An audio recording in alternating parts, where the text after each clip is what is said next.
minjem uang 10.000 buat beli minyak goreng. Nah aku minjem karena anak aku mau makan, di rumah cuma ada telur satu aja, satu cuman gak ada minyak, mau direbus gak mau anaknya. Akhirnya pinjemlah ke tetangga 10.000, sampai tetangganya bilang, kamu hidup melarat-melarat banget sih, sampai minyak goreng buat goreng satu telur aja gak gablek gitu. Angin hilang, suara-suara hilang, gak lama ada suara delman tuh. Suara delman, kerincing kerincing. Ih, kata aku itu suara apa? Nah ketika suara itu ada, bayi yang dalam perut aku muter. Asli Mae, muter. Kerasa sampai aku yang tadinya sila tegak begini, sampai saya nyender ke tembok. Saking ngerasain itu muter, sampai saya, aduh gimana ini, apa ini tah cara untuk diambilnya. Tapi kan kita belum negosiasi sama si nyainya itu, jadinya ya sampai sekarang masih sering ada. Sekarang pun ada ngikutin saya, cuman untuk merhatiin doang Nyai Ratunya. Lagi syuting ini ada ya? Ada. Di mana dia? Gagalnya ritual pesugihan yang dilakukan sang suami membuat sang istri yang sedang hamil harus melakukan ritual pesugihan jual di bawah tekanan sang mertua. Berlokasi di suatu makam keramat di daerah Jawa. Ritual pun harus dilalui oleh Teh Femi.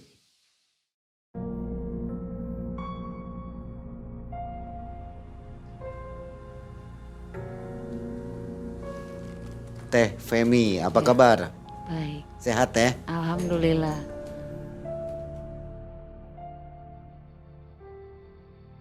Assalamualaikum warahmatullahi wabarakatuh.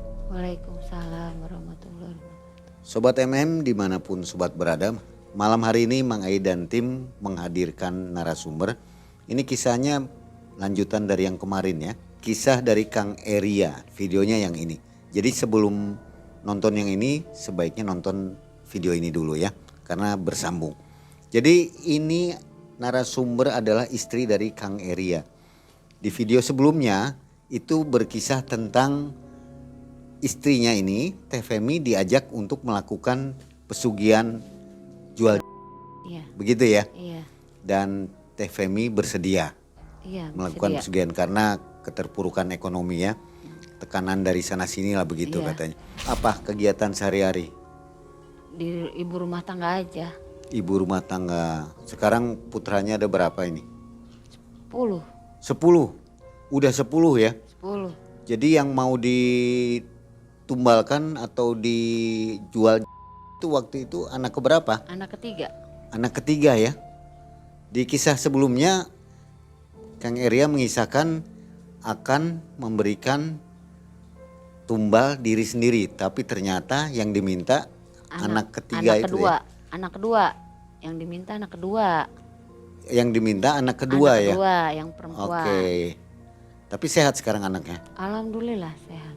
Nggak ada gangguan apa-apa ya. Enggak ada. Oke. Baik sobat Malam Mencekam. Kita nonton bersama kisah yang menarik ini. Jadi suami istri melakukan tindakan yang tidak terpuji menurut saya ya. Jalan yang menyimpang, jalan kiri bukan jalan kanan nih.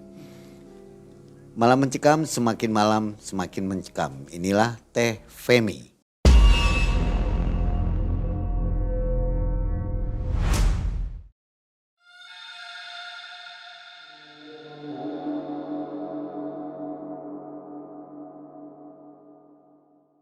Saya mau menceritakan kelanjutan dari kisah pesugihan suami saya.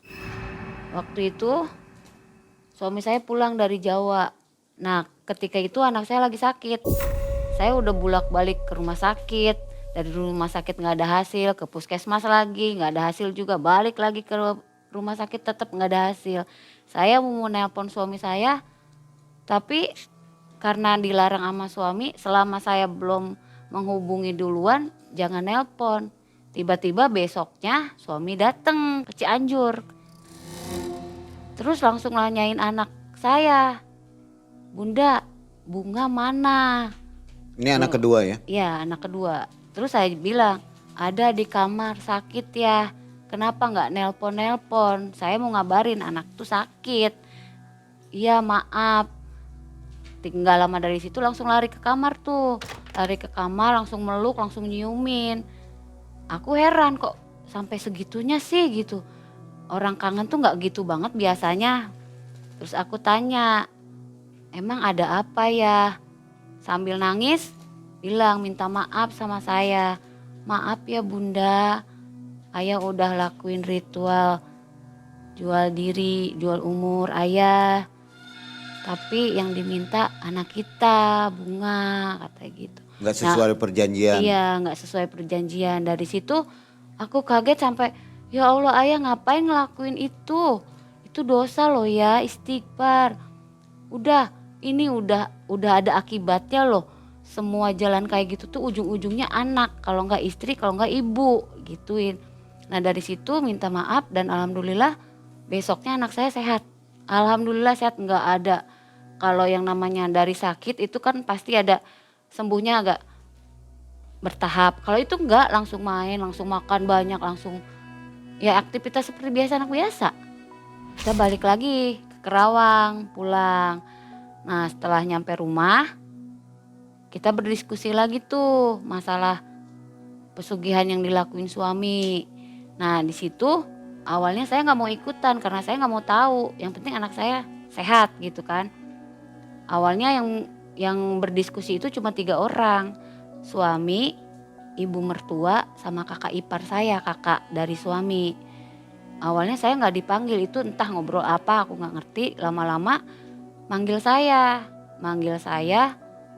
tapi saya nggak diajak ngobrol kayak sini, kamu masuk, kamu gini-gini, enggak. Itu didiemin selama ada 15 menit saya didiemin dengan 3 orang itu ngobrol aja.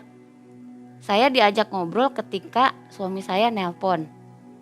Suami saya bilang, Bun mau minta izin mau nelpon Mbah Madio. Terus saya bilang, mau ngapain lagi?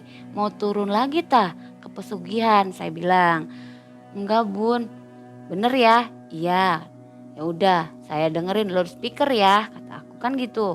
Akhirnya nelpon lah tuh Mbah Madio. Nelpon Mbah Madio nanyain kenapa saya gagal, kenapa saya perjanjiannya tidak sesuai, malah anak saya yang mau diambil. Kalaupun saya bilang iya, anak saya nggak ada. Hanya menanyakan itu. Terus Mbah Madionya bilang, kamu udah nggak ada jalan untuk ke situ. Kalaupun memang ada jalan ke situ ya titik akhir cuman anak kamu itu yang bisa ditumbalin tuh katanya. Untuk kamu jadi kaya kata gitu. Terus saya harus gimana? Uang saya udah keluar banyak kata suami. Entah kenapa Mbah Madio punya kepikiran, udah saran saya, kamu punya istri yang lagi ngandung 7 bulan lebih. Suruh ikut aja, suruh turun aja, suruh jual tuker sama uang seberapa yang kamu mau. Saya denger itu kaget. Karena saya nggak mau ikut turun ke situ gitu. Hingga akhirnya saya berdiri langsung lari ke kamar.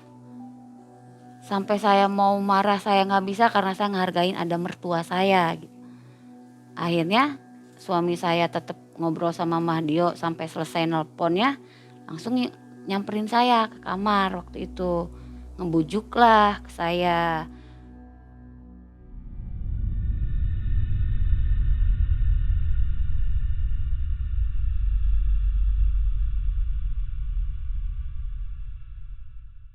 Bantu suami bunda, saya pengen hidup berubah, saya pengen berkecukupan, saya pengen hidup yang mewah, yang banyak duit, yang gak dihina orang, yang gak dipandang sebelah mata sama temen, saudara, apalagi orang tua.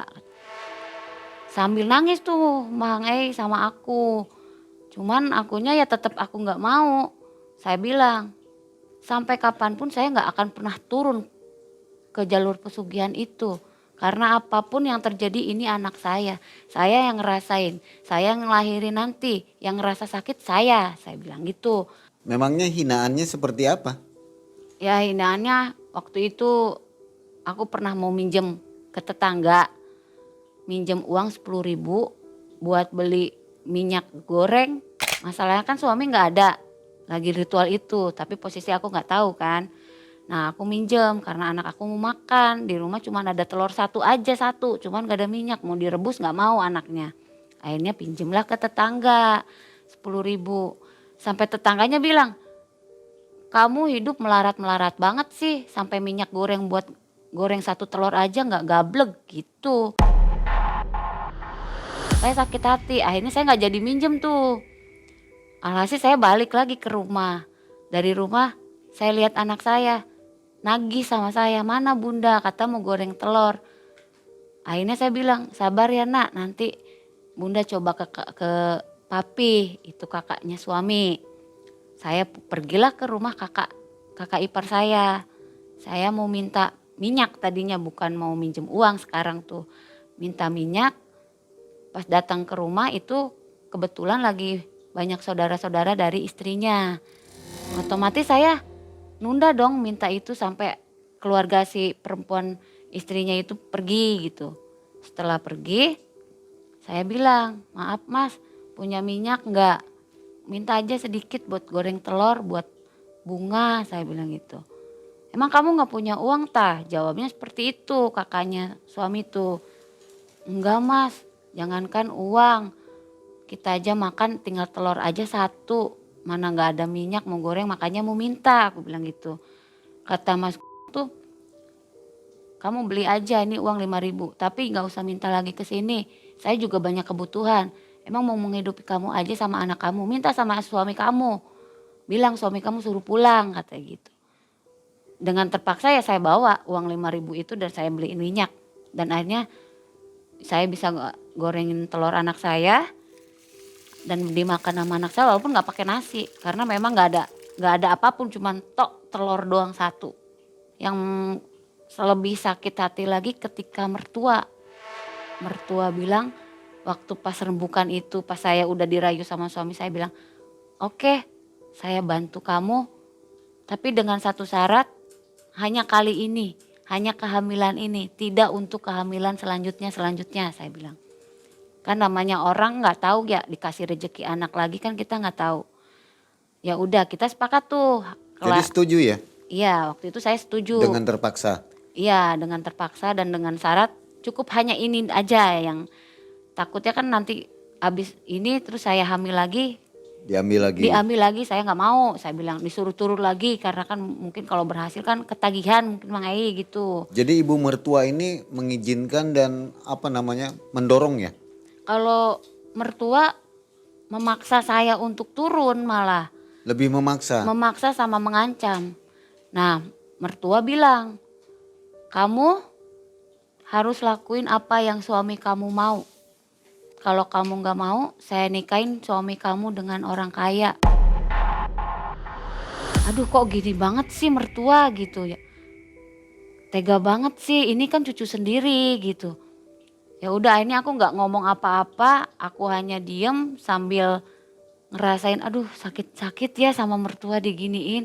Bukannya namanya mertua itu pengganti orang tua ya. Cuman kok sakit gitu. Akhirnya saya balik lagi ke suami bilang, udah ya besok kita jalan. Dengan sangat terpaksa, dengan emosi, dengan rasa benci yang berkecamuk di semualah. Saya bilang ayo besok sore kita berangkat ke Jawa. Saya bilang gitu. Dan akhirnya besoknya saya dimodalin sama kakak ipar saya, kakaknya suami. Itu nominalnya berapa saya nggak tahu karena yang ngasihnya langsung ke suami karena saya nggak mau tahu. Yang penting saya ikut turun aja, ngelakuin apa yang disuruh gitu. Ketika jam 4 mau berangkat, itu udah diwanti-wanti tuh sama mertua. Awas ya kamu kalau sampai gagal, sampai nggak bawa uang ke rumah, saya bener nikahin suami kamu sama perempuan kaya raya biar mama hidup senang, nggak belangsak kayak sekarang. Aku diem lagi dari situ nggak ngejawab apapun sedikit, satu kata pun aku nggak keluar. Dari situ bisnya kan berangkat jam 5, aku standby jam 4:30. Dari situ aku sama suami tuh udah diem-dieman, udah nggak mau ngomong karena aku kan udah benci banget, udah mah aku nggak suka sama jalan ini. ada paksaan, tapi saya harus bantu suami gitu. Ya udah akhirnya jam 5 bisnya datang, langsunglah berangkat. Kita ke Temanggung waktu itu. Nah dari situ ketemu sama Mas Gendut. Gak tau lah namanya siapa, tapi saya bilangnya Mas Gendut. Ke rumah Mas Gendut. Di rumah Mas Gendut itu suami ngejelasin bahwa Mbah Madio tuh ngasih saran seperti ini, jual. Istri saya udah mau. Dan akhirnya Mas Gendut itu bilang, yakin tak Mbak? Anak kamu loh Mbak. Iya saya yakin. Ya udah nanti saya ketemuin sama kuncennya. Oh ya udah sok, sekarang Mbaknya istirahat dulu. Nanti saya persiapin buat kesana mobil apa segala macam, biayanya berapa katanya. Waktu itu kan nyewa mobil ya dari Mas Gendut, dari kenalannya Mas Gendut tuh. Udah gitu udah dapat mobil, biayanya udah tahu, itu yang berurusan suami saya nggak mau tahu. Nah setelah itu jam 2 siang kita mulai berangkat tuh ke gunung. Ingat banget saya ke gunung. Itu saya berangkat, Mas Slamet, Mas Gendut, saya, suami saya sama anak saya yang kedua. Itu saya bawa. Karena kalau ditinggal sama suami saya sama mertua saya takut. Takutnya diapa-apain gitu ya. Ketemu si Kuncen. Saya lupa itu Kuncen namanya siapa. Yang jelas dari ketemu sama Kuncen itu ditanya lagi, "Kamu yakin mau numbalin ada dalam perut kamu?" "Yakin, 100%, yakin, 100%" saya bilang gitu. Gak mau berpikir ulang apa gimana gitu, enggak. Saya yakin, saya pengen terjun ke situ, saya pengen pulang dengan bawa hasil, dengan hasilnya uang banyak. Entah itu sepeti, sekoper apa sedus, apalah itu. Akhirnya, oh kalau begitu siap, nanti malam kita persiapin apa yang dibutuhkan katanya gitu. Menjelang jam 9 malam itu Kuncen ada di kamarnya, di kamar Kuncen itu. Saya nunggu di ruang tamunya. Dari situ ada 1 jam Kuncen di dalam kamar. Entah ngelakuin apa, saya cuma diem aja sama anak saya berdua. Suami ngobrol sama Mas Slamet sama Mas Gendut. Gak lama, udah 1 jam gak lama keluar tuh Pak Kuncennya. Terus Mbak Kuncennya langsung duduk di hadapan saya. "Mbak, saya mau bilang sesuatu," katanya gitu. "Iya Mbah, kenapa? Apa yang harus saya siapin untuk ritual ini?" Saya bilang gitu. Terus Mbah Kuncennya bilang, "Kamu harus sediain 7 bunga, terus minyak apa itu nggak tahu, ada 3 warna, satu tempat itu ada 3 warna tuh, hijau, merah sama kuning kalau nggak salah. Dupa, kemenyan Jawa, kelapa hijau sama apa tuh namanya yang menyan yang dibakar tuh. Nah itu. Hio itu. Ya kayak gitulah, nggak ngerti saya. Nah terus Mbah Madionya nambahin. Tapi khusus untuk ritualnya Mbak, ada 1 syarat yang nggak boleh harus ketinggalan dan ini penting katanya gitu. Ya kalau boleh tahu apa Mbah? Pas Mbahnya bilang harus ada bunga mawar putih. Di situ Mas Slamet, Mas Gendut kaget dengan mawar putih itu, udah kaget karena memang di daerah gunung itu memang susah untuk nyari kembang mawar putih itu tuh. Akhirnya rembukanlah tuh saya berlima, saya, suami, Mas Slamet, Mas Gendut sama Mbah Kuncen. Ketika rembukan kan saya nggak tahu daerah di situ ya, pasarnya di mana, tempat jualan rampenya di mana, saya kan nggak tahu. Yang tahu Mas Slamet. Saya nanya sama Mas Slamet, "Mas, yakin nggak kita akan dapat bunga mawar putih itu?" Saya bilang sama Mas Slamet. Nah Mas Slamet jawab, "Aduh Mbak, saya nggak yakin, tapi kita coba. Kita berangkat pagi ya dari sini jam 5 kalau nggak jam 6 pagi." "Oh ya udah. Kira-kira mahal nggak Mas harganya? Kalau masalah itu untuk ritual nggak boleh tawar menawar," katanya gitu. Khusus bunga mawar putihnya itu. Kalau misalkan seharga 1 juta ya bayar 1 juta. harga 5 juta ya bayar 5 juta tanpa nawar katanya. Kalau nawar nantinya gagal katanya gitu, nggak bisa. Tapi saya juga nggak janji barang itu ada karena di sini langka. Kalau mawar kuning, mawar merah udah biasa kata. Oh iya, tapi kita coba kata Mas Slamet. Dan akhirnya setelah rembukan itu selesai saya tidur, istirahat, paginya jam 5, jam 6 kita berangkat tuh. Nyari ke pasar ke titik yang jualan rampe-rampe gitu. Tapi entah kenapa yang utama kita carikan bunga mawar putih itu tiba-tiba baru satu titik tuh kita nemuin bunga itu tuh, bunga mawar putih itu sampai Mas Gendut sama Mas Slametnya heran. Kok bisa ya ada tiba-tiba tuh gampang banget. Perasaan dulu saya nganter pasien saya nggak segampang ini. Kita butuh proses 1 minggu untuk dapetin bunga mawar putih ini. Itu pun harus mesen, harus kasih DP dulu gitu. Tapi kenapa ya Mbak yang turun tuh langsung cepet, itu baru satu titik loh. Ya saya nggak tahu Mas, saya bilang begitu. Akhirnya nanya Mas Gendutnya butuh berapa dari Mbah Kuncennya. Saya lihatlah catatan karena memang kita udah nemuin nih yang paling penting dari si sajen itu. Saya bilang sedikitnya 3 paling banyak 7 saya bilang. Alhamdulillahnya lagi harganya murah. Satu bunga itu cuman dibayar 200.000. Satu. Kita butuh 3 berarti 600.000 dong. Karena kitanya saya sama suami nekat pengen bener-bener banyak uang, udah beli aja 7. Saya bilang gitu. Udah beli 7 aja bunganya, saya bilang. Belilah 7. Setelah dapat itu barulah rentetan yang lain, beli belanja kayak kembang 7 rupa, kelapa ijo, dupa sama kemenyan sama yang lainnya gitu.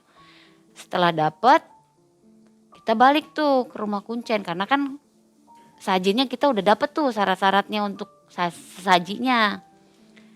Kita pulang jam 11, jam 11.30 nyampe rumah Mbah Kuncen. Sampai Mbah Kuncen pun pas ketika saya datang saya sodorin semua sajennya, syarat-syaratnya, Mbah Kuncennya pun kaget. Kok bisa secepat ini? Bisa balik lagi dengan hitungan jam. Sedangkan pasien saya yang terdahulu balik ke saya dari pertama jalan untuk cari sajen itu paling sebentar 4 hari. Paling lama tuh 7 sampai 10 hari baru balik lagi ke rumah saya. Kata Mbah Kuncen. Saya bilang mungkin ini rezeki saya Mbah. Saya nggak mau ngelama-lamain. Yuk kapan kita ritualnya. Karena kan posisinya saya udah pengen buru-buru selesai ritual. Pengen buru-buru nunjukin sama mertua. Nih duitnya gue kasih sok buat kamu aja semua. Gitu. Akhirnya nanti ya Mbak kita lihat malam dulu gitu. Nah akhirnya jatuhnya tuh pas hari Kamis malam Jumat Kliwon. Persis banget, pas banget. Memang rezeki saya mungkin ya Mang Ei. Jadi dipercepat gitu. Ya udah nanti berarti besok hari Kamis malam Jumat siap ya Mbak? Iya. Udah Mbak di sini aja di rumah saya nginep daripada bolak-balik dari sini ke Temanggung lumayan jauh katanya menghabiskan waktu 4 jam 5 jam kan. Suami mendampingi ya? Mendampingi. Nah setelah itu saya istirahat di situ. Keesokan harinya setelah maghrib saya dipanggil tuh sama Mbah Kuncen. Mbak boleh ikut saya ke kamar Mbah Kuncennya tuh yang buat semedinya. Masuklah saya sama Mbah Kuncen itu. Di situ saya masuk ke kamar itu kamar dukun Mang Ei tahu nggak ya kamar dukun lah. Pas masuk ke kamar itu hawanya memang serem, memang merinding gitu ya. Mana di situnya ada apa gentong gede pisan. Kalau ini kan kecil ya Mang Ei, kalau itu gede pisan warna hitam. Terus di meja tuh banyak kembang apalah nggak ngerti banyak kembang lah pokoknya. Terus di sini yang buat menyan yang keluar asap. Terus sebelah sini ada lilin 3 kayak lilin zaman dulu tuh pakai gagang begitu tuh. Nah di situ Nah kita berhadap-hadapan tuh, aku duduk sila, Mbah Kuncennya di situ. Ditanya lagi itu, yakin mau turun dengan ritual seperti ini katanya gitu. Iya Mbah, saya yakin. Takutnya Mbaknya kabur karena cobaannya banyak loh, penampakan-penampakan yang akan diliatin ke Mbak tuh banyak, nggak satu dua, malah ribuan kata Mbah Kuncennya. Saya bilang, saya nggak takut, saya udah nekat, saya bilang. Apapun sosoknya saya jabanin, saya bilang gitu. Oh ya udah kalau begitu, sebentar. Tunggu sebentar di sini, saya baca mantra dulu. Terus dia baca apa mantra saya nggak ngerti, saya tunggu. Saya tungguin tuh sampai selesai, ada setengah jam. Setelah itu, ayo Mbak kita keluar katanya gitu. Oh ya udah, keluarlah saya sama Mbah Kuncen itu, saya keluar, duduk lagi tuh berlima. Tunggu ya Mbak, di sini saya panggil anak buah saya. Mbah Kuncennya manggil 4 orang anak buahnya tuh, anak buahnya karena kata Mbah Kuncen itu mau nganterin saya. Jadi biar nggak ada sosok yang duluan ngambil gitu katanya, kata Kuncennya. Nah setelah itu saya izin sama suami karena kan disuruh sama Mbah Kuncen. Sok kamu izin dulu sama suami, kamu mau ritual ini, kamu izin dulu sama suami. Ya akhirnya saya izin ya. Izinin Bunda ya, Bunda mau ngelakuin ritual ini, doain mudah-mudahan lancar, nggak ada apa-apa dan pulang saya bawa uang banyak, saya bilang gitu. Iya saya doain, tolong jaga bunga, jangan sampai kenapa-napa, saya bilang gitu.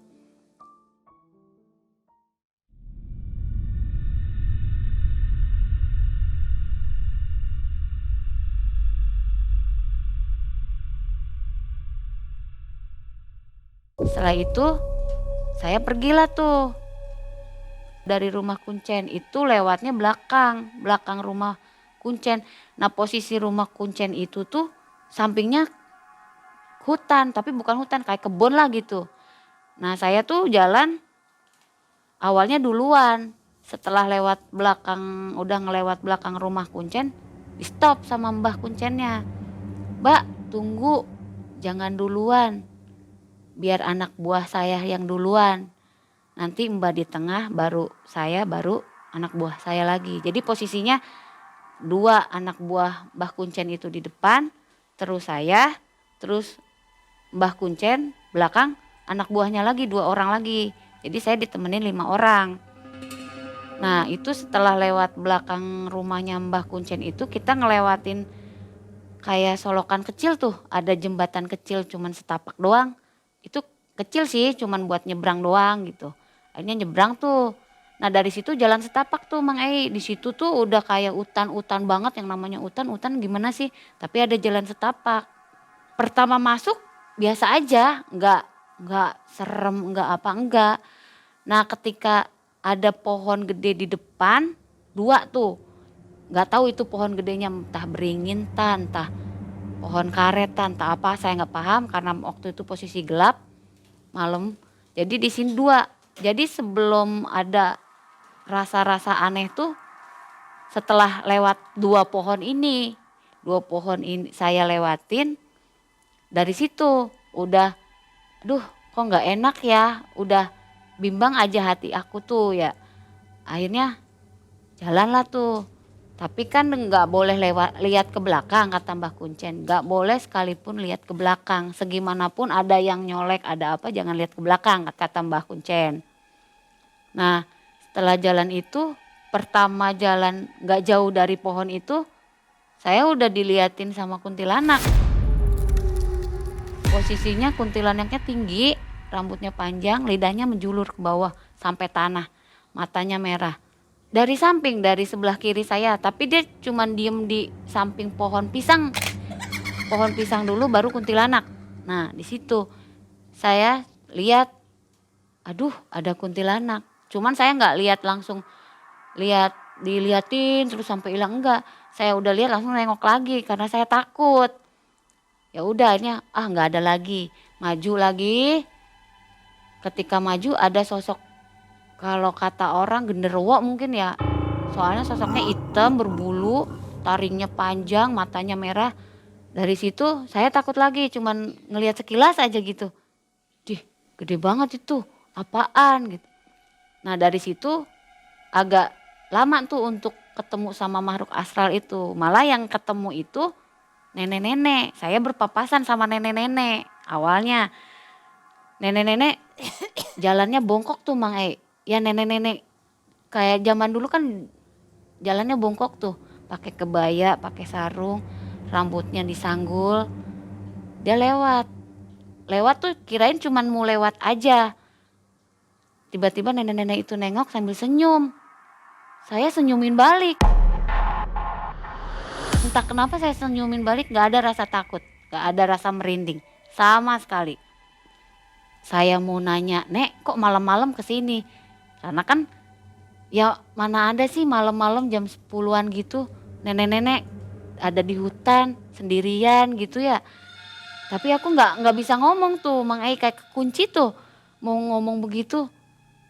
Ya udahlah biarin aja. Setelah itu gak selang berapa lama anak kecil 2 orang nyamperin sambil ketawa-ketawa. Ya namanya anak kecil bercanda gimana sih Mang Ai? Ya gitu. Kata ada anak kecil lagi itu umuran mungkin 2 sama 3 tahun karena tingginya beda. Ada yang 2 tahun ada yang 3 tahun. Sama kayak anak biasa pakai baju kaos celana pendek sendal gitu. Biasa aja kayak anak-anak main biasa. Itu malam-malam ya saya heran ya masa anak kecil jam segini sih masih main di hutan gitu. Saya mau ngomong sama Kuncen, saya nggak boleh nengok ke belakang. Mau diungkapin ke anak buahnya juga saya takut. Akhirnya ya dipendam aja sendiri. Sampai akhirnya suara anak kecil itu hilang. Ya udah jalan lagi gitu. Terakhir itu pas ada pohon tumbang. Saya diliatin kuntilanak itu ada banyak. Enggak 1, 2, 3 enggak. Lebih dari 10. Yang 5 berjejer ngalangin saya. Kayak saya dihadang 5 kuntilanak. Dan yang lainnya yang paling banyak di atas muter. Sampai saya ngepris gak bisa jalan. Gak tahu berapa lama. Itu ngepris karena saya entah takut, entah kaget, entah apa. Ya diem aja akunya karena wih kuntilanak banyak banget sih di depan. Mana di atas kepala saya gitu muter-muter terbang-terbang. Aduh ini gimana gak bisa jalan. Akhirnya Mbah Kuncennya tuh nepuk punggung saya. Pundak saya ditepuk kayak gitu. Jalan lagi teh. Dari situ jalan lagi nah kuntilanak yang depan itu terbang ke atas. Dari situ ikut terbang di atas sampai ke tujuan.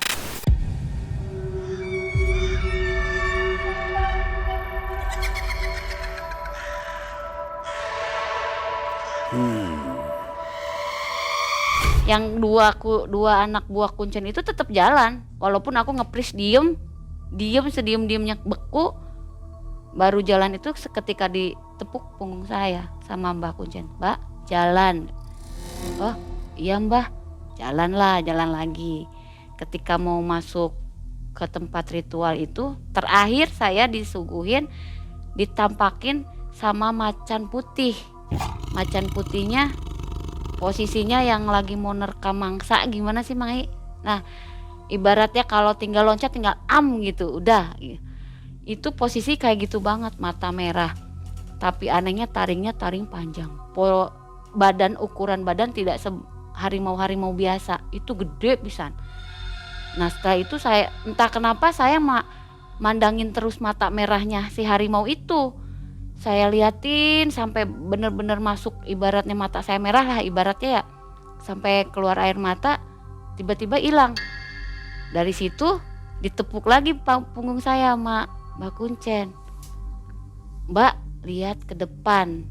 Pas saya lihat ke depan itu kuburan Mang Ai. Kuburan. Yang namanya kaget mau bilang istighfar ya nggak boleh, mau bilang Allahu Akbar juga nggak boleh kan. Akhirnya cuman bengong, kuburan, mau balik lagi jauh gitu ya. Aduh bener kata Mbah Kuncen, pikiran aku di kepala aku, aduh beneran Mbah Kuncen tuh bener ya, ternyata cobaannya banyak, kuatkah kita sampai sini. Nah setelah di gerbang itu si dua suruhannya Mbah Kuncen itu diem, yang satu nanya ke saya, Mbak tunggu di sini ya sebentar. Oh iya. Nah suruhan si Mbah itu, pengawalnya itu ke belakang, ternyata ke Mbah Kuncen. Itu di situ ngobrol lah berdua, entah apa yang diobrolin.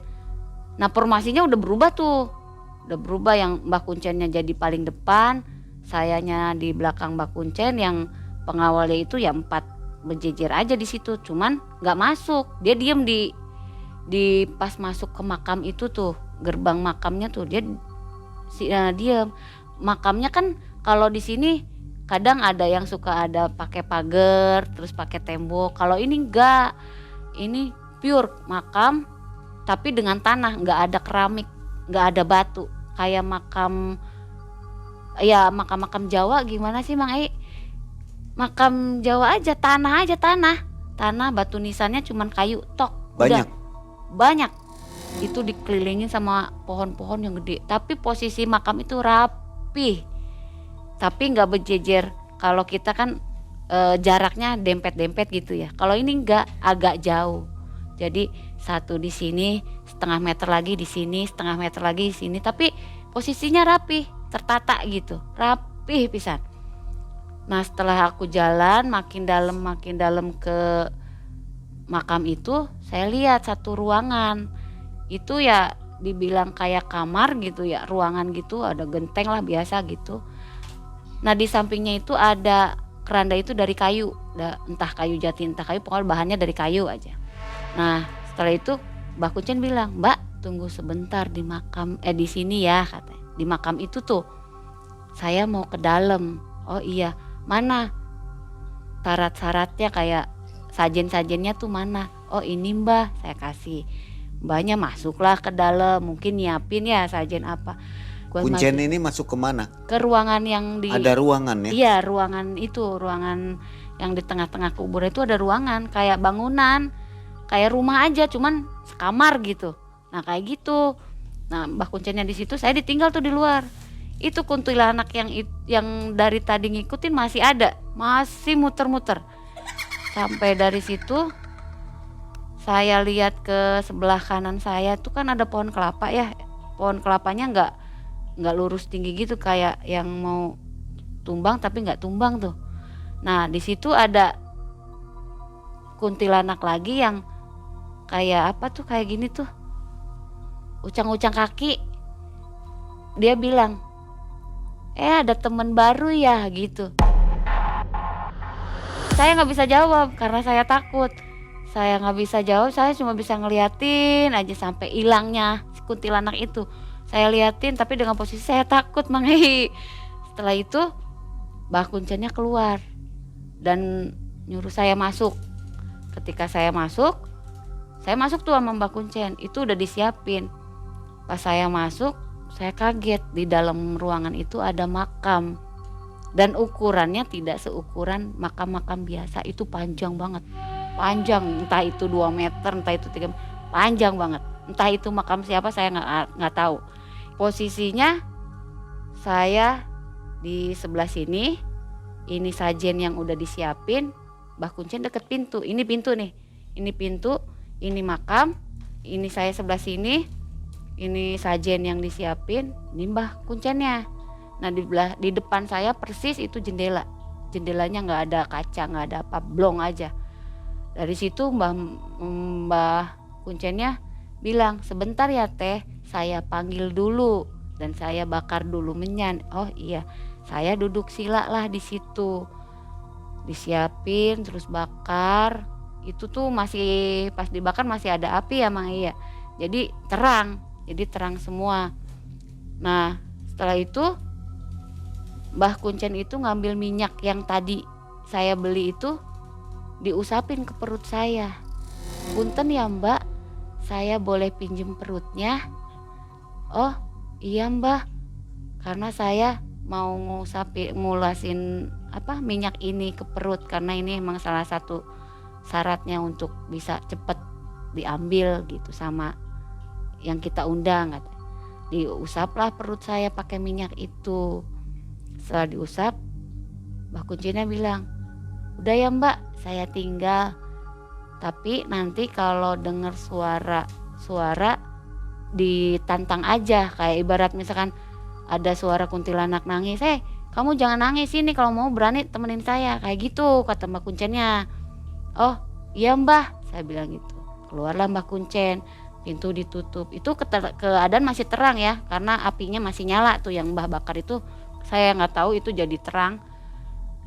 Dari pas Mbah Kuncen keluar itu tiba-tiba si api itu lama kelamaan tuh, kan biasa kalau api kan pelan-pelan ya, untuk redupnya tuh, untuk matinya tuh api itu pelan-pelan gitu, hilang apinya, mati, asap udah gelap gitu. Kalau ini enggak, Mbah Kuncen keluar apinya langsung mati, nggak ada angin, nggak ditiup, nggak apa, itu langsung mati posisi gelap gulita, cuman yang ada cahaya dari jendela itu aja.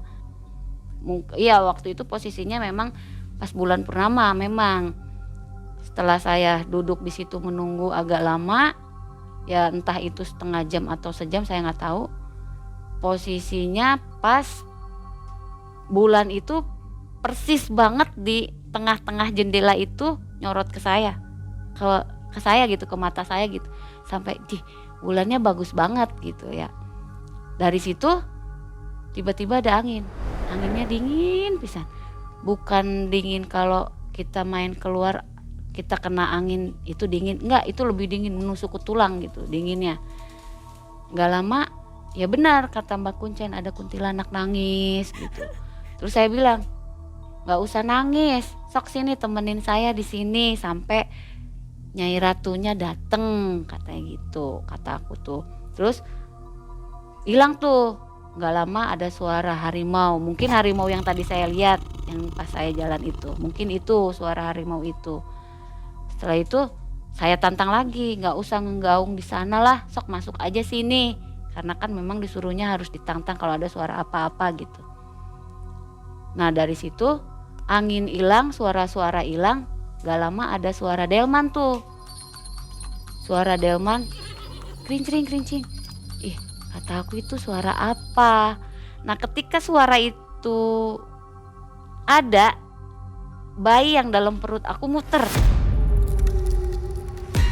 asli Mae, muter, kerasa sampai aku yang tadinya sila tegak begini, sampai saya nyender ke tembok, saking ngerasain itu muter, sampai saya, aduh ini kenapa kok bisa muter, itu kerasa banget muternya, muter banget, aduh kok ini kerasa banget, aduh gimana ini, apa ini cara untuk diambilnya. Tapi kan kita belum negosiasi sama si nyainya itu. Setelah itu saya panggil Mbah Kuncen, Bah tolong. Nah gak lama Mbah Kuncen itu masuk ke ruangan saya. Nah pas masuk ditanya sama Mbah Kuncennya, ada apa Mbak? Ini perut saya kok gak enak ya, kok kayak anak saya muter. Nah dari situ untuk kedua kalinya diusap lagi pakai minyak yang tadi udah dibeli, diusap lagi untuk kedua kalinya. Tenang Mbak, ini awal Nyai mau dateng katanya. Oh ya udah, akhirnya ya saya tunggu lagi sampai benar-benar suara itu hilang. Itu agak lama, suara delman itu lama banget, sampai kuncen masuk pun masih kedenger itu suara delman itu. Setelah kuncen keluar dari situ, suara delman itu tetap ada, lama hilang.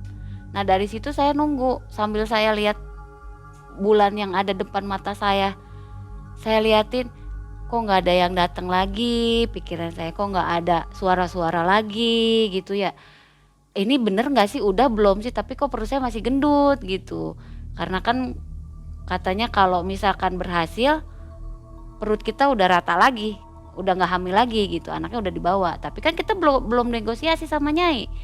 Akhirnya selang 1 jam dari pas Mbah Kuncennya keluar, Mbah Kuncen gak lama balik lagi. Mbak, udah selesai ritualnya.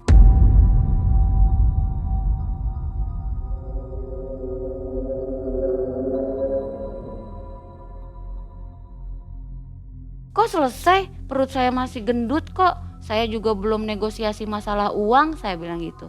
Kok mas udahan? Ada yang kurang tah, ada yang salah tah dari saya gitu. Nanti saya jelasin di rumah, kata gitu. Nah dari situ keluarlah saya, baliklah ke rumah Mbah Kuncen. Posisinya sama, balik lagi seperti itu. 2 di depan saat saya, Kuncen, 2 lagi di belakang anak buahnya Mbah Kuncen.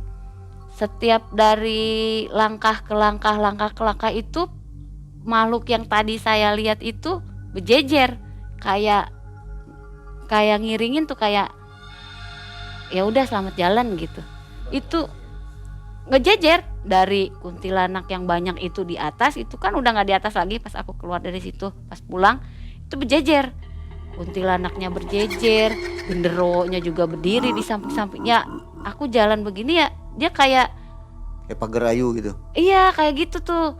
Sampai macan harimau pun ada di situ, itu berjejer sama nenek sama anak kecil pun ada di situ.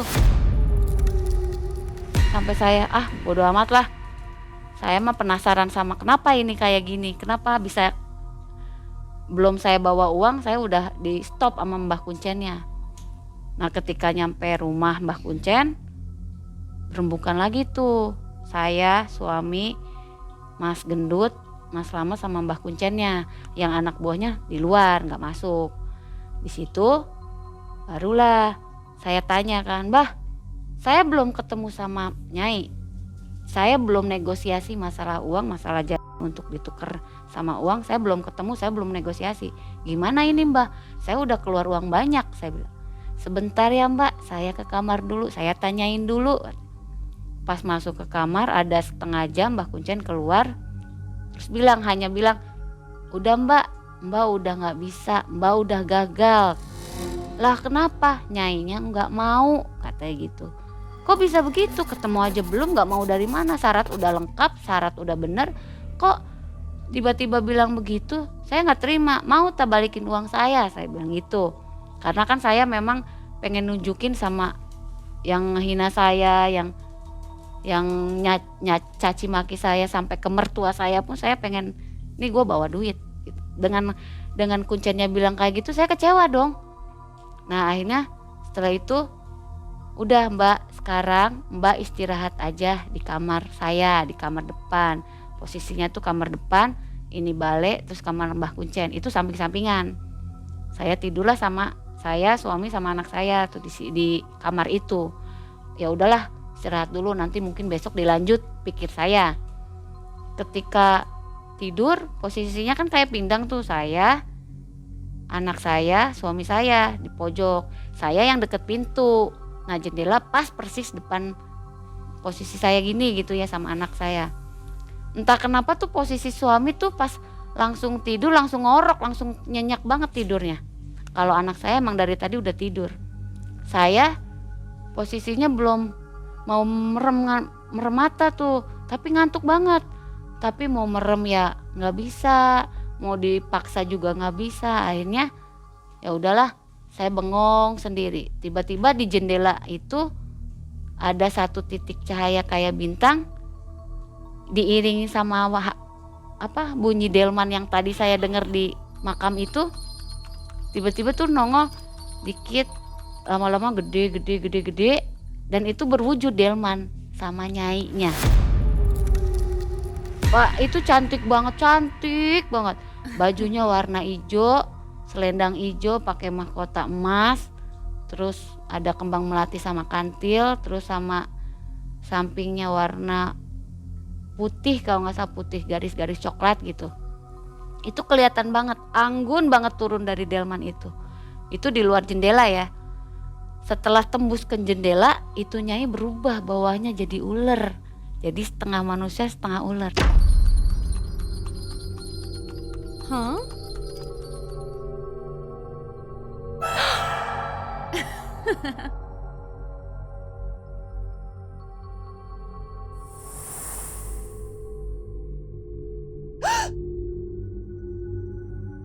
Langsung saya tiba-tiba duduk, saya nanya, "Kamu siapa? Mau ngapain kamu datang ke sini?" Terus nyainya bilang, "Saya yang tadi dipanggil sama kamu," katanya. Terus saya jawab dong, karena saya punya rasa penasaran kenapa bisa gagal. Saya bilang, "Kenapa saya bisa gagal? Persyaratan yang Nyai mau saya udah turutin. Sampai bunga yang susah dicari pun saya turutin. Nyai minta 3, saya adain 7," saya bilang gitu. Saya nggak melihat harga, saya bilang. "Kenapa saya tetap gagal?" Nyainya bilang sambil tersenyum, "Saya suka anak kamu, saya senang anak kamu, tapi saya tidak mau ngambil anak kamu." "Kenapa? Saya kan pengen uang. Nyai kan bisa ngasih uang ke saya, berapa miliar pun Nyai kasih. Saya kasih, saya nggak mau." Nyainya bilang seperti itu. Terus saya nanya, "Kenapa Nyai? Saya butuh uang." "Saya tetap tidak mau. Saya mau kamu yang ngurus anak itu. Kamu didik anak itu, kamu besarin anak itu. Pokoknya jadiin anak itu anak yang berguna buat orang tuanya," kata gitu.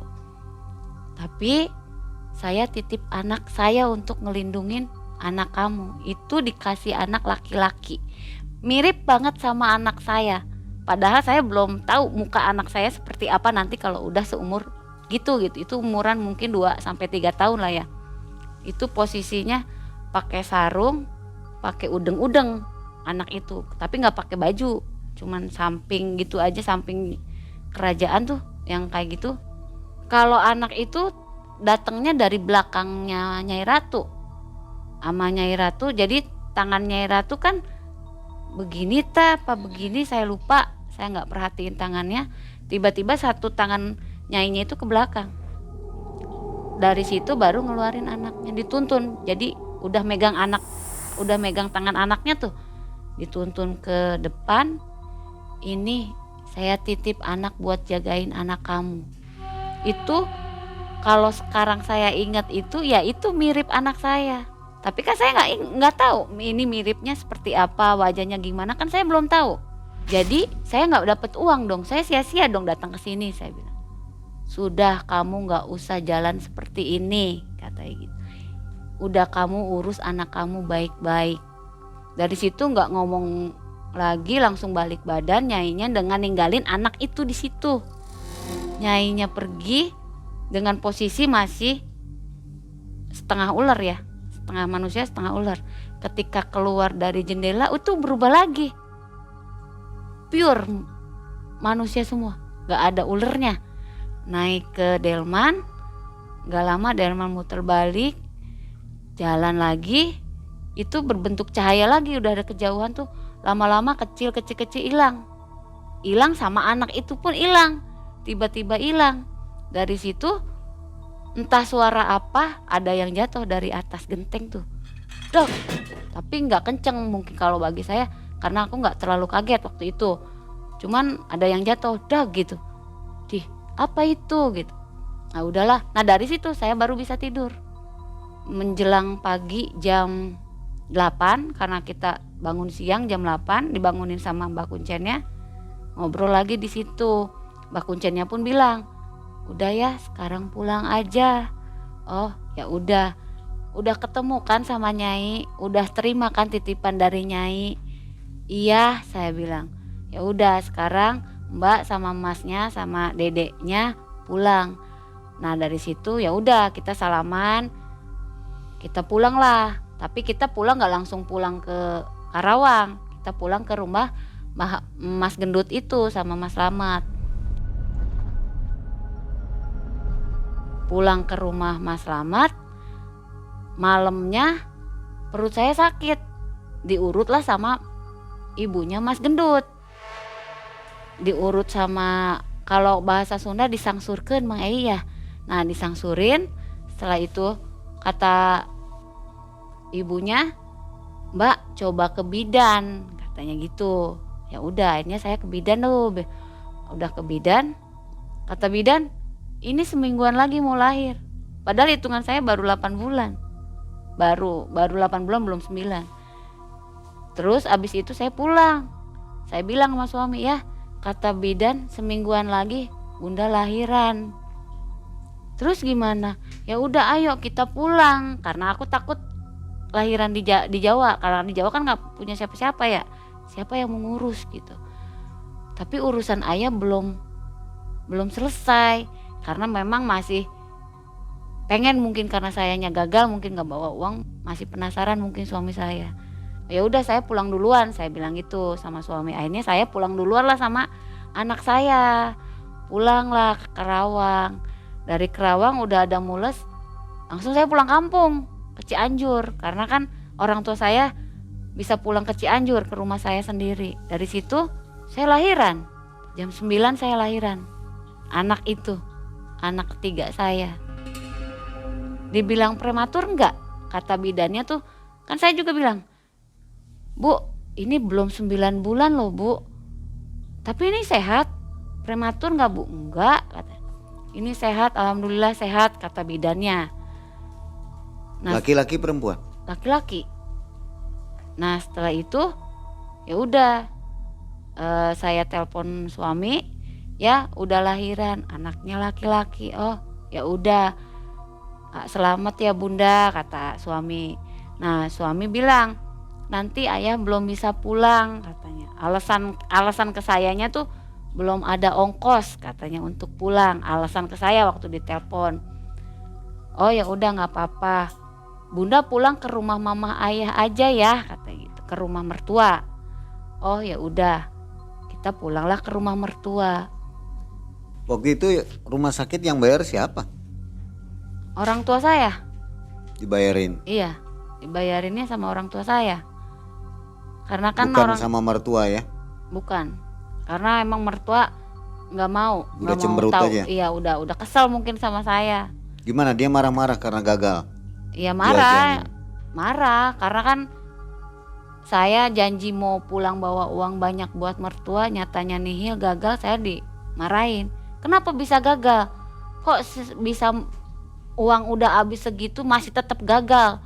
Kamu mau tak suami kamu saya nikahin sama orang kaya? Masih ngomong gitu lagi? Iya, sampai saya lawan. Waktu itu saya lawan karena kan saya udah ibaratnya udah lakuin apa yang dia mau, yang buktinya gagal lagi. Ya apa boleh buat, apa mau saya bilang. Emang itu keinginan saya untuk gagal? Enggak, saya bilang.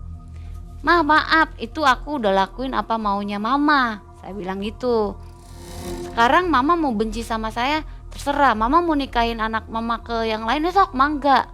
Saya nggak peduli, saya bilang gitu. Yang penting anak saya lahir dengan selamat, udah. Terserah mama mau gimana juga, saya bilang gitu. Ya udah, dari situ ya hubungan saya sama mertua agak renggang. Dari situ mulai renggang.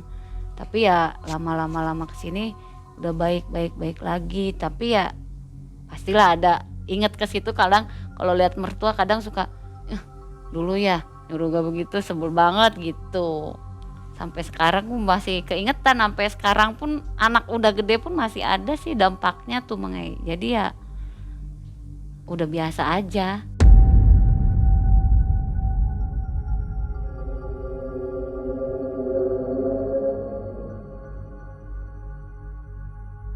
Itu kejadian aneh tuh masih ada Mengai. Mungkin ngikut ke saya, ke anak saya juga ada gitu yang ngikutin. Itu pas pulang dari rumah bidan ke rumah mertua, kan rumah mertua ada kamar 2 tuh. Satu kamarnya buat aku, posisi si kasur masih digulung tuh. Habis digulung kan mau ditempatin saya, dibuka tuh gulungannya, dirapihin sama mama, dibersihin, diganti spraynya. Itu udah bersih, udah nggak ada apa-apa. Saya duduk di kasur, saya tidurin bayi saya yang baru lahir itu. Saya tidurin, nggak lama baru juga saya mau berdiri mau ngambil minum, anak saya nangis. Nangis. Saya angkat, ternyata di bawah bayi itu ular. Ular ngeringket, itu warnanya emas. Emasnya bening banget. Kalau dibilang ukuran bayi baru lahir, ya seukuran itulah. Anak saya lahir, ular itu pun lahir kayak gitu. Saya takut, saya bilang sama mertua, Mama, ini ada ular di bawah Dede, saya bilang gitu. Dari mana ya, saya nggak tahu. Dibuanglah sama mertua laki-laki saya. Masih hidup tapi nggak gerak, klik enggak, tapi hidup. Dibuanglah. Nah dibuang di sana, di depan rumah itu dilempar batu, dipukul pakai kayu, itu nggak mati-mati tuh Mang Ai, sampai keluar darah sedikit pun nggak ada. Dari situ udah jangan dilempar batu aja kata mertua saya, disimpan di situ aja katanya, di got katanya gitu. Disimpanlah di got. Saya nelpon sama suami masih Jawa, udah pulang, cepetan pulang. Ya udah pulang, besok pulang. Nah besoknya suami pulang, saya minta pindah ke rumah saya yang di beda desa itu ya. Habis itu saya pulang ke rumah saya, ke rumah orang tua saya. Sama persis kejadian yang terjadi di rumah mertua saya. Saya masuk kamar, saya bersihin kamar sama adik saya taruh bayi lagi, gak lama nangis lagi, diangkat lagi itu ada ular. Itu posisi lagi udah ada suami. Saya teriak ke suami, ayah tolongin, ini ada ular lagi, saya bilang gitu. Nah setelah itu kata suami, udah bun, ularnya simpen di keler aja kata suami. Saya simpenlah di keler zaman dulu tuh, nenek-nenek tuh yang tinggi, toples yang beling tuh. Nah itu tapi nggak ditutup toplesnya, ditutup panci. Maksudnya kan biar ada hawa, biar nggak takut mati gitu. Saya taruhlah di atas meja makan.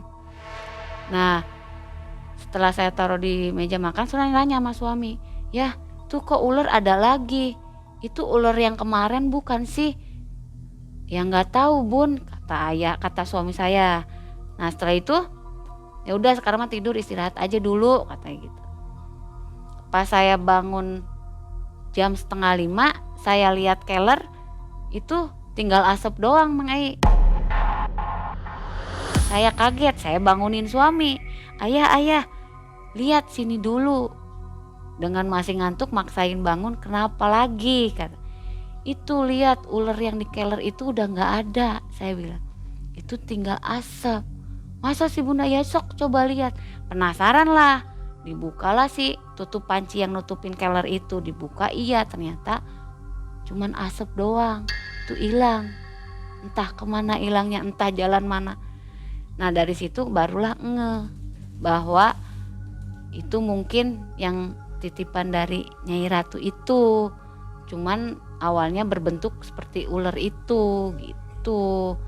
Jadi dari situ ya udahlah gitu, ketika ada ular lagi saya nggak akan kaget gitu. Umur berapa sekarang anaknya? Umur lahir 2009, berarti umur 15 tahun. 15 tahun. Iya. SMP? SMP. Sehat ya? Alhamdulillah sehat. Nggak ada masalah apa-apa? Nggak ada. Alhamdulillah nggak ada masalah apa-apa. Lalu bayi titipan suka datang? Bayi titipan suka datang, itu yang sering datang itu ketika umur dia 2 tahun. Dari umur 2 tahun tuh itu selalu nemenin. Jadi anak saya main kelereng sendiri, tapi serasa dia berdua. Saya pun lihat itu berdua, tapi saya nggak ngusik. Siapa kamu? Kamu masih apa mas? Gitu. Enggak, tapi saya diemin. Sampai dia berkomunikasi sama Nyai Ratu juga pernah. Dipeluk sama Nyai Ratu juga pernah. Sampai tidur bercanda dulu sama anak titipan juga pernah. Jadinya ya sampai sekarang masih sering ada. Sekarang pun ada, ngikutin saya, cuman untuk merhatiin doang Nyai Ratunya. Lagi syuting ini ada ya? Ada. Di mana dia? Di belakang saya. Entah itu kerekam apa enggak ya, saya nggak tahu. Tapi ada di saya. Nggak marah ya? Enggak, karena kalau dibilang marah enggak. Waktu awal saya kesini di interview, saya nggak izin dulu sama Nyai. Kamu menceritakan kisah Nyai, saya sama Nyai itu. Di rumah didatengin. Datang bilang, kenapa mau ngomong seperti itu? Kenapa kamu mau bongkar aib kamu? Kamu siap dengan cacian dari orang-orang yang belum tahu kamu siapa aja gitu. Kamu mau tak hidup kamu kayak gitu? Ya saya mah cuman ingin menceritakan aja Nyai. Jadi ngelakuin itu tuh gak semua berhasil loh. Walaupun kita habis uang berapa juta, berapa puluh juta, berapa ratus juta tuh gak ada hasil. yang ada kita capek gitu. Dan tidak semua jin atau makhluk asal seperti Nyai ini semua jahat, semua bisa ngambil apa yang ada yang kita miliki, itu jahat semua nggak ada. Ya contohnya Nyai bagi saya nggak jahat, malah ngelindungin anak saya, nitipin anak Nyai untuk nemenin anak saya, itu ada dampaknya sampai sekarang gitu. Apa istimewanya anak siapa namanya sekarang? Istimewanya apa? Ada keistimewaan nggak? Dia kadang kalau ada Nyai komunikasi, bisa komunikasi. Terus kalau lihat makhluk-makhluk kayak gitu dia lihat. Oke, berarti masih banyak keistimewaannya. Kisahnya juga masih panjang ya? Masih, kalau sampai sekarang malah masih ada. Masih ada kisah lanjutannya? Iya, Bisa dikisahkan di lain kesempatan? bisa. Oke. Nah, Sobat Malam Mencekam, kisah ini belum berakhir karena kisah dari Kang Eria itu juga masih panjang ya. Iya. Jadi suami istri ini, pasangan suami istri ini benar-benar melakukan hal yang di luar nalar menurut saya. Oke, TVMI terima kasih. Kita akan jumpa lagi di lain kesempatan. Dan untuk Sobat Malam Mencekam, silakan tulis komentar di bawah ya. Mau mendengarkan kisah dari Kang Eria selanjutnya dan TVMI selanjutnya. Terima kasih. Assalamualaikum warahmatullahi wabarakatuh. Waalaikumsalam warahmatullahi wabarakatuh.